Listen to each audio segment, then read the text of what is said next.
एक बार भगवान शंकर ने माता पार्वती के साथ द्यूत जुआ खेलने की अभिलाषा प्रकट की। खेल में भगवान शंकर अपना सब कुछ हार गए। हारने के बाद भोलेनाथ अपनी लीला को रचते हुए पत्तों के वस्त्र पहनकर गंगा के तट पर चले गए। कार्तिकेय जी को जब सारी बात पता चली तो वह माता पार्वती से समस्त वस्तुएं वापस लेने आए। इस बार खेल में पार्वती जी हार गईं तथा कार्तिकेय शंकर जी का सारा सामान लेकर वापस चले गए।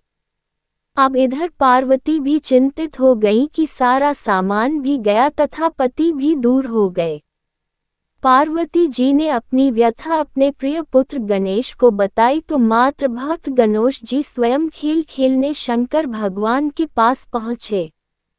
गणेश जी जीत गए तथा लौटकर अपनी जीत का समाचार माता को सुनाया। इस पर पार्वती बोली कि उन्हें अपने पिता को साथ लेकर आना चाहिए था। गणेश जी फिर भोलेनाथ की खोज करने निकल पड़े। भोलेनाथ से उनकी भेंट हरिद्वार में हुई। उस समय भोलेनाथ भगवान विष्णु व कार्तिकेय के साथ भ्रमण कर रहे थे। पार्वती से नाराज भोलेनाथ ने लौटने से मना कर दिया। भोलेनाथ के भक्त रावण ने गणेश जी के वाहन मूषक को बिल्ली का रूप धारण करके डरा दिया। मूषक गणेश जी को छोड़कर भाग गए। इधर भगवान विष्णु ने भोलेनाथ की इच्छा से पासा का रूप धारण कर लिया था।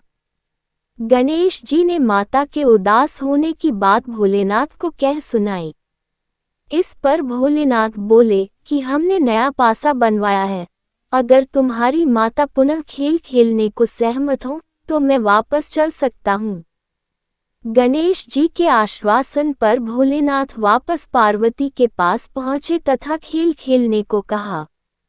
इस पर पार्वती हंस पड़ी व बोली, अभी पास क्या चीज़ है जिससे खेल खेला जाए।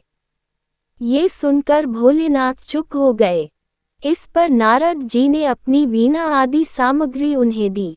इस खेल में भोलेनाथ हर बार जीतने लगे। एक दो पासे फेंकने के बाद गणेश जी समझ गए तथा उन्होंने भगवान विष्णु के पासा रूप धारण करने का रहस्य माता पार्वती को बता दिया। सारी बात सुनकर पार्वती जी को क्रोध आ गया।